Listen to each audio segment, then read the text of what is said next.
Today's reading comes to us from 1 Kings, chapter 20 to 22. Ben-Hadad attacks Samaria. About that time, King Ben-Hadad of Aram mobilized his army, supported by the chariots and horses of 32 allied kings. They went to besiege Samaria, the capital of Israel, and launched attacks against it. Ben-Hadad sent messengers into the city to relay this message to King Ahab of Israel. This is what Ben-Hadad says: "Your silver and your gold are mine, and so are your wives and the best of your children." "All right, my lord the king," Israel's king replied. "All that I have is yours." Soon Ben-Hadad's messengers returned again and said, "This is what Ben-Hadad says: I have already demanded that you give me your silver, gold, wives, and children. But about this time tomorrow I will send my officials to search your palace and the homes of your officials. They will take everything you consider valuable." Then Ahab summoned all the elders of the land and said to them, "Look how this man is stirring up trouble. I have already agreed with his demand that I give him my wives and children and silver and gold. Don't give in to any more demands," all the elders of the people advised. So Ahab told the messengers from Ben-Hadad, "Say this to my lord the king: I will give everything you asked the first time, but I cannot accept this last demand of yours." And so the messengers returned to Ben-Hadad with that response. Then Ben-Hadad sent this message to Ahab: "May the gods strike me and even kill me, if there even remains enough dust from Samaria to provide even a handful for each of my soldiers." The king of Israel sent back this answer: "A warrior putting on his sword for battle should not boast like a warrior who has already won." Ahab's reply reached Ben-Hadad and the other kings as they were drinking in their tents. "Prepare to attack," Ben-Hadad commanded his officers. And so they prepared to attack the city. Ahab's victory over Ben-Hadad. Then a certain prophet came to see King Ahab of Israel and told him, "This is what the Lord says: Do you see all these enemy forces? Today I will hand them all over to you. Then you will know that I am the Lord." Ahab asked, "How will he do it?" And the prophet replied, "This is what the Lord says: The troops of the provincial commanders will do it." "Should we attack first?" Ahab asked. "Yes," the prophet answered. So Ahab mustered the troops of 232 provincial commanders. Then he called out the rest of the army of Israel, some 7,000 men. About noontime, as Ben-Hadad and the 32 allied kings were still in their tents, drinking themselves into a stupor, the troops of the provincial commanders marched out of the city at the first contingent. As they approached, Ben-Hadad's scouts reported to him, "Some troops are coming from Samaria." "Take them alive," Ben-Hadad commanded, "whether they have come for peace or for war." But Ahab's provincial commanders and the entire army had now come out to fight. Each Israelite soldier killed his Aramean opponent, and suddenly the Aramean army panicked and they fled. The Israelites chased them, but Ben-Hadad and a few of his charioteers escaped on horses. However, the king of Israel destroyed the other horses and chariots and slaughtered the Arameans. Afterward, the prophet said to King Ahab, "Get ready for another attack. Begin making plans now, for the king of Aram will come back next spring." Ben-Hadad's second attack. After their defeat, Ben-Hadad's officers said to him, "The Israelite gods are gods of the hills. That is why they won. But we can beat them easily on the plains. Only this time replace the kings with field commanders. Recruit another army like the one you lost. Give us the same number of horses, chariots, and men, and we will fight against them on the plains. There's no doubt that we'll beat them." So King Ben-Hadad did just as they suggested. The following spring he called up the Aramean army and he marched out against Israel, this time at Ephek. Israel then mustered its army, set up its supply lines, and marched out for battle. But the Israelite army looked like two little flocks of goats in comparison to the vast Aramean forces that filled its countryside. Then the man of God went to the king of Israel and he said, "This is what the Lord says: The Arameans have said, 'The Lord is the God of the hills and not of the plains.' So I will defeat this vast army for you. Then you will know that I am the Lord." The two armies camped opposite each other for 7 days. and on the seventh day the battle began. The Israelites killed 100,000 Aramean foot soldiers in one day. The rest fled into the town of Aphek, but the wall fell on them and killed another 27,000. Ben-Hadad fled into the town and hid in a secret room. Ben-Hadad's officers said to him, "Sir, we have heard that the kings of Israel are merciful. So let's humble ourselves by wearing burlap around our waist and putting ropes on our heads, and surrender to the king of Israel. Then perhaps he will let you live." And so they put on burlap and ropes, and they went to the king of Israel and they begged, "Your servant Ben-Hadad says, 'Please let me live.'" The king of Israel responded, "Is he still alive? For he is my brother." The men took this as a good sign and quickly picked up on the words. "Yes," they said, "your brother Ben-Hadad." "Go and get him," the king of Israel told them. And when Ben-Hadad arrived, Ahab invited him up into his chariot. Ben-Hadad told him, "I will give back the towns my father took from your father, and you will establish places of trade in Damascus, as my father did in Samaria." Then Ahab said, "I will release you under these conditions." So they made a new treaty, and Ben-Hadad was set free. A prophet condemns Ahab. Meanwhile, the Lord instructed one of the group of prophets to say to another man, "Hit me." But the man refused to hit the prophet. Then the prophet told him, "Because you have not obeyed the voice of the Lord, a lion will kill you as soon as you leave me." And when he was gone, a lion did attack and kill him. Then the prophet turned to another man and said, "Hit me." So he struck the prophet and wounded him. The prophet placed a bandage over his eyes to disguise himself, and then waited beside the road for the king. As the king passed by, the prophet called out to him, "Sir, I was in the thick of battle, and suddenly a man bought me as prisoner. He said, 'Guard this man. If any reason he gets away, you will either die or pay a fine of 75 pounds of silver.' But while I was busy doing something else, the prisoner disappeared." "Well, it's your own fault," the king replied. "You have brought the judgment on yourself." Then the prophet quickly pulled the bandage from his eyes, and the king of Israel recognized him as one of the prophets. The prophet said to him, "This is what the Lord says. Because you have spared the man I said must be destroyed, now you must die in his place, and your people will die instead of his people." And so the king of Israel went home to Samaria, angry and sullen.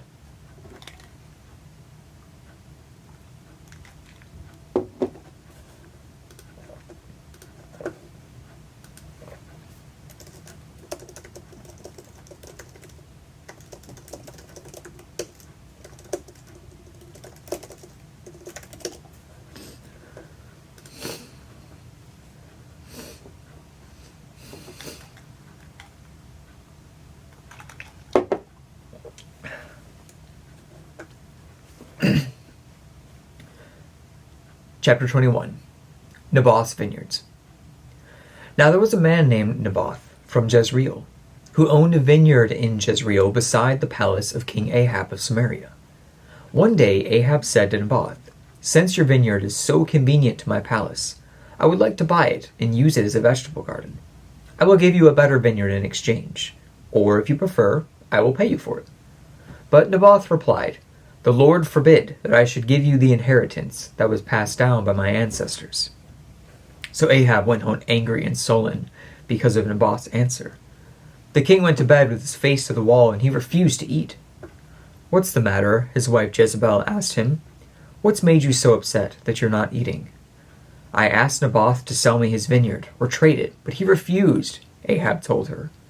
"Are you the king of Israel or not?" Jezebel demanded. "Get up and eat something and don't worry about it. I'll get you Naboth's vineyard." So she wrote letters in Ahab's name, and sealed them with his seal, and sent them to the elders and other leaders of the town where Naboth lived. In her letters she commanded, "Call the citizens together for a time of fasting, and give Naboth a place of honor.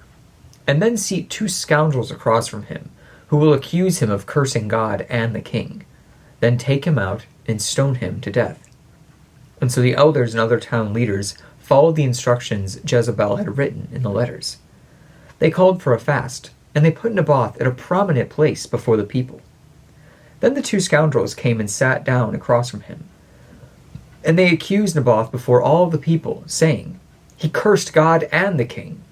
and so he was dragged outside the town and was stoned to death.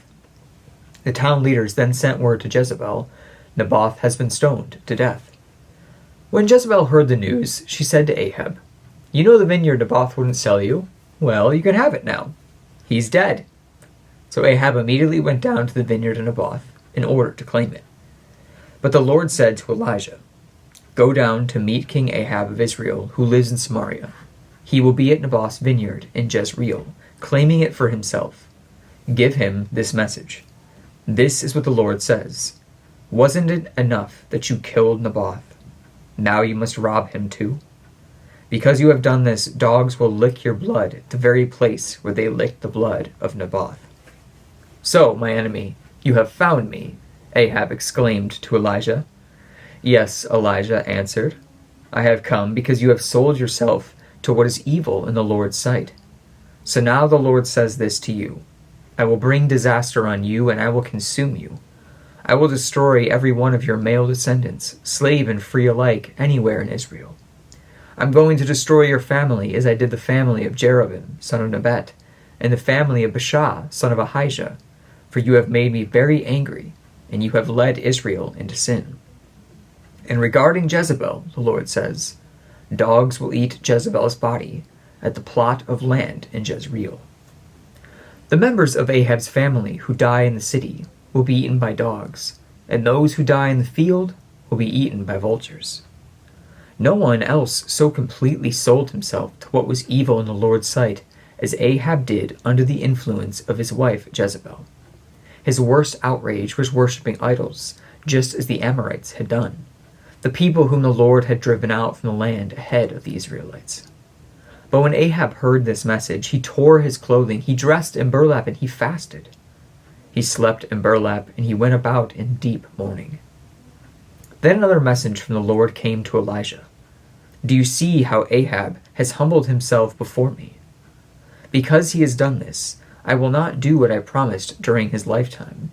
It will happen to his sons, and I will destroy his dynasty. Chapter 22. Jehoshaphat and Ahab. For 3 years there was no war between Aram and Israel. And then during the 3rd year, King Jehoshaphat of Judah went to visit King Ahab of Israel. During the visit, the king of Israel said to his officials, Do you realize that the town of Ramoth-Gilead belongs to us, and yet we've done nothing to recapture it from the king of Aram? And then he turned to Jehoshaphat and he asked, Will you join me in battle to recover Ramoth-Gilead? Jehoshaphat replied to the king of Israel, Why, of course! You and I are one. My troops are your troops, and my horses are your horses. Then Jehoshaphat added, But first, let us find out what the Lord says. And so the king of Israel summoned the prophets, about 400 of them, and he asked them, Should I go to war against Ramoth-Gilead, or should I hold back? They all replied, Yes, go right ahead. The Lord will give the king victory. But Jehoshaphat asked, Is there not also a prophet of the Lord here? We should ask him the same question. The king of Israel replied to Jehoshaphat, There is one more man who we can consult the Lord for us, but I hate him. He never prophesies anything but trouble for me. His name is Micaiah, son of Imlah. Jehoshaphat replied, That's not the way a king should talk. Let's hear what he has to say. And so the king of Israel called one of his officials and said, Quick, bring Micaiah, son of Imlah. Micaiah prophesies against Ahab. King Ahab of Israel and King Jehoshaphat of Judah dressed in their most royal robes. They were sitting on thrones at the threshing floor near the gate of Samaria. All of Ahab's prophets were prophesying there in front of them. One of them, Zechariah, son of Kenah, made iron horns and proclaimed, This is what the Lord says. With these horns you will gore the Arameans to death. All the prophets agreed. Yes, they said, Go up to Ramoth-Gilead and be victorious, for the Lord will give the king victory. Meanwhile, the messenger who went to get Micaiah said to him, Look, all the prophets are promising victory for the king. Be sure that you agree with them and you promise success. But Micaiah replied, As surely as the Lord lives, I will say only what the Lord tells me to say. When Micaiah arrived before the king, Ahab asked him, Micaiah, should we go to war against Ramoth-Gilead, or should we hold back?" Micaiah replied sarcastically, "Yes, go up and be victorious, for the Lord will give the king victory." But the king replied sharply, "How many times must I demand that you speak only the truth to me when you speak for the Lord?" Then Micaiah told him, "In a vision I saw all of Israel scattered on the mountains, like sheep without a shepherd. And the Lord said, 'Their master has been killed. Send him home in peace.'" "Didn't I tell you?" the king of Israel exclaimed, Jehoshaphat. "He never prophesies anything but trouble." Then Micaiah continued, "Listen to what the Lord says. I saw the Lord sitting on his throne with all the armies of heaven around him, on his right and on his left. And the Lord said, 'Who can entice Ahab to go into the battle against Ramoth-Gilead so that he can be killed?' There were so many suggestions. And finally a spirit approached the Lord and said, 'I can do it.' 'And how will you do this?' the Lord asked. The spirit replied, 'I will go out and I'll inspire all of Ahab's prophets to speak lies.' 'You will succeed,' the Lord said.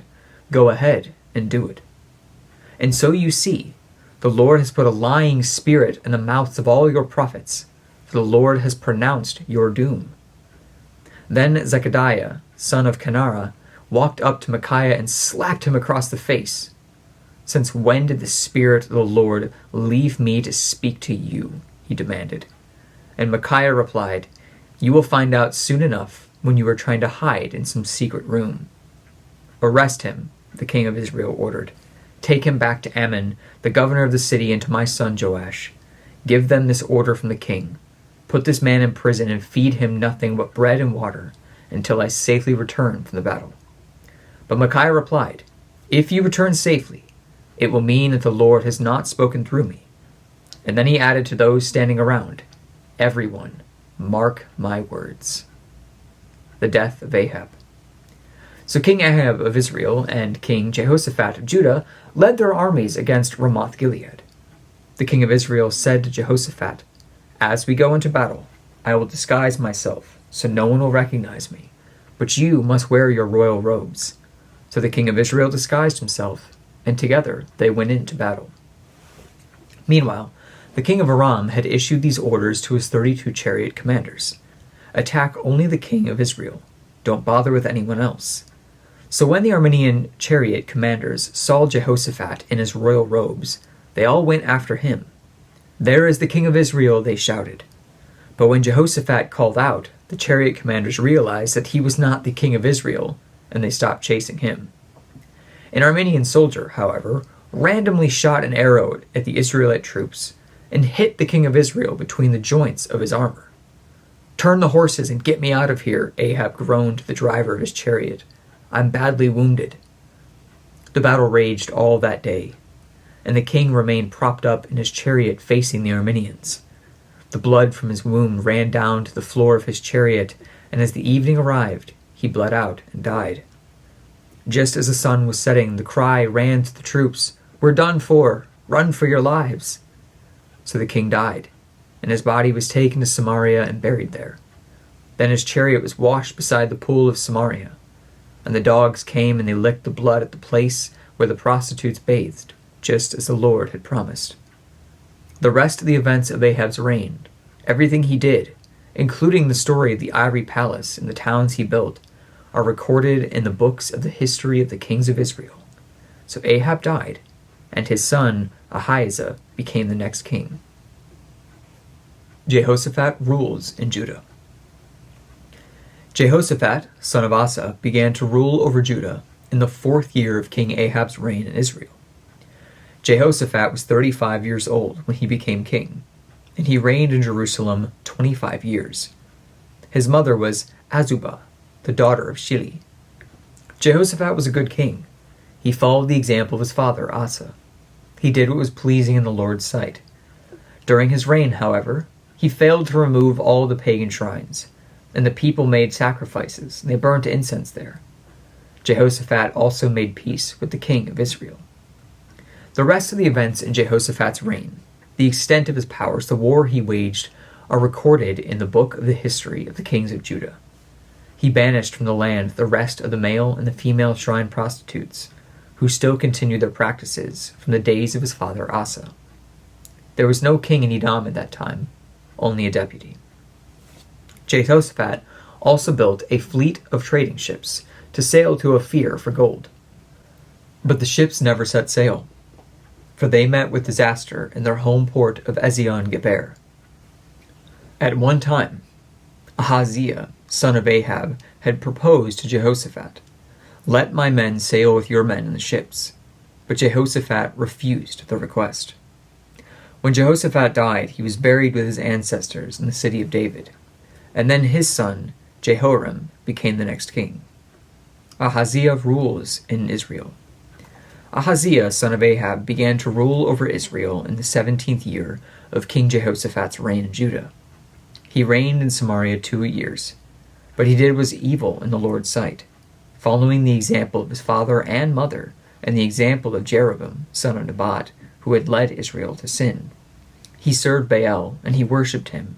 He provoked the anger of the Lord, the God of Israel, just as his father had done. Psalm 100, a psalm of thanksgiving. Shout with joy to the Lord, all the earth. Worship the Lord with gladness. Come before him singing with joy.